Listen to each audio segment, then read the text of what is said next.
c'est l'invité café.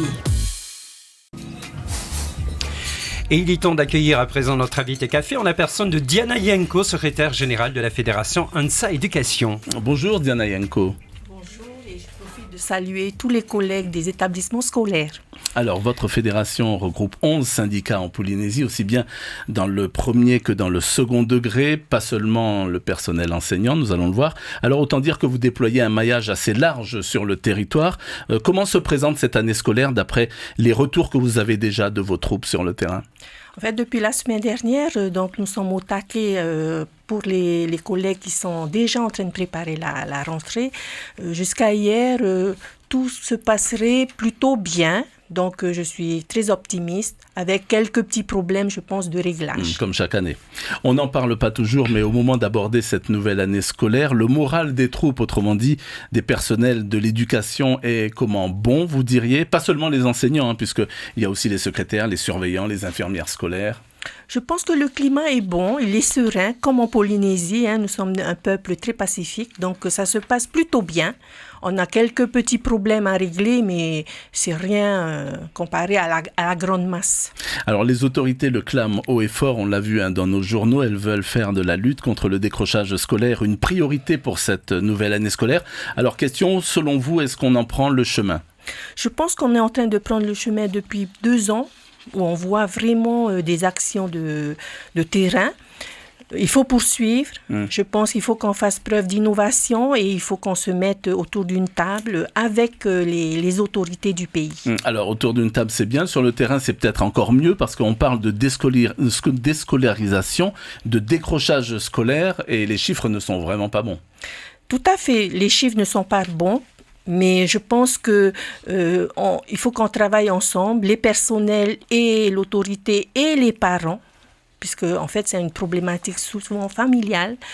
Et le problème d'adaptation, je pense, des élèves face à de nouveaux professeurs, à un vécu quand même dans les familles qui sont difficiles, qui ont eu un passé difficile dans l'école, ce qui explique que peut-être une certaine violence qui s'installe, une certaine rébellion.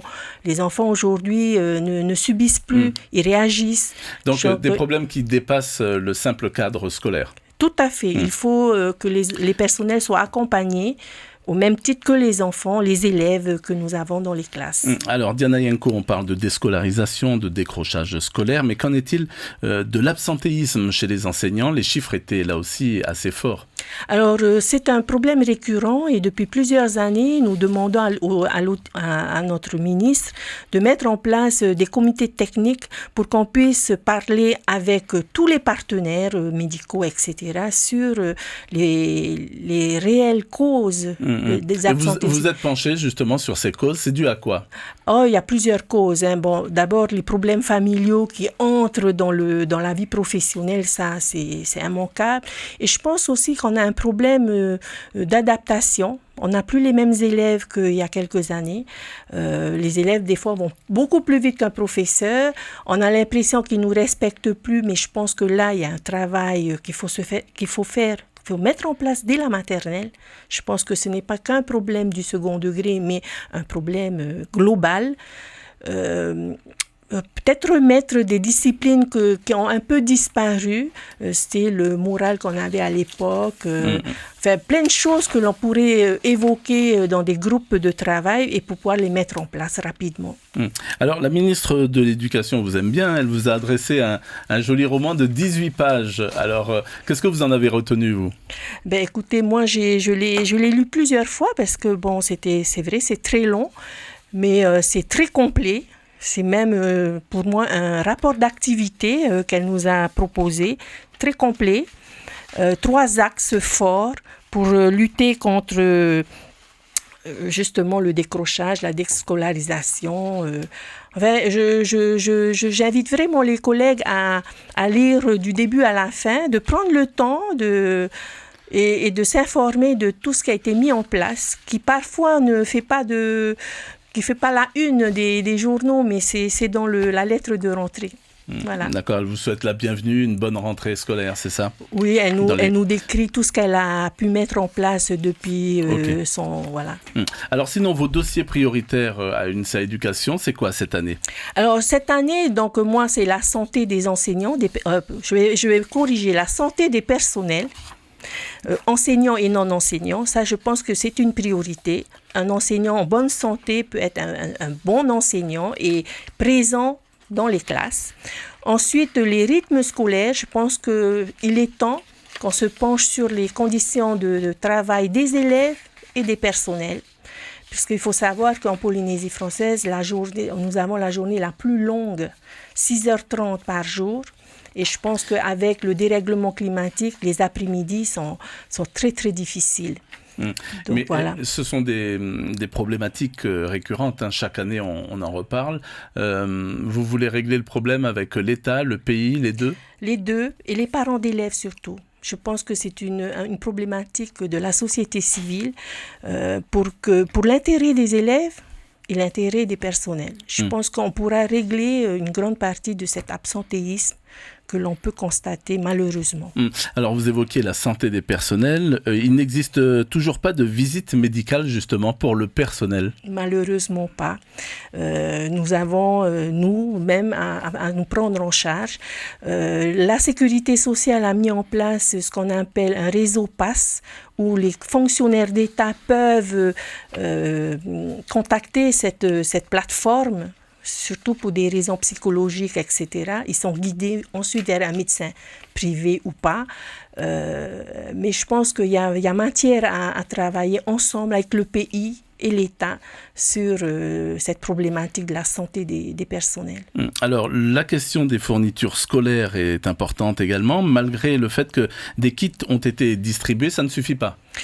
Écoutez, moi, jusqu'à hier, j'ai eu des appels de directeurs d'école, d'enseignants de Tahiti, donc du premier degré, qui n'auront pas de fourniture à la rentrée.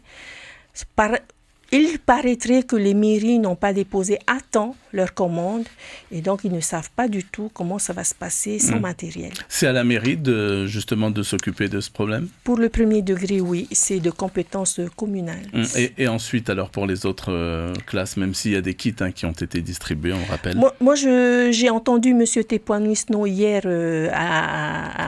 ici même, à votre place, qui proposait justement de travailler avec les communes. Je pense que c'est une très bonne idée. Certainement, on pourra faire des économies, on pourra avoir en temps et en heure nos fournitures dans les classes.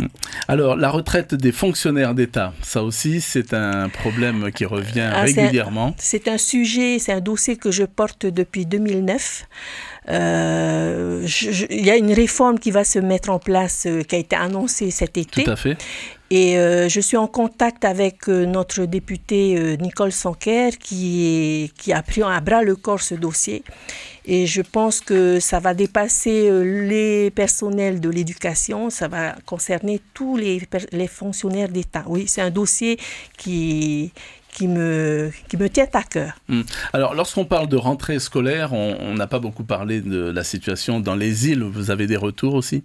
Alors, dans les îles, on a encore quelques atolls non pourvus de titulaires. Malheureusement, nous n'avons pas assez de titulaires pour les envoyer dans les îles.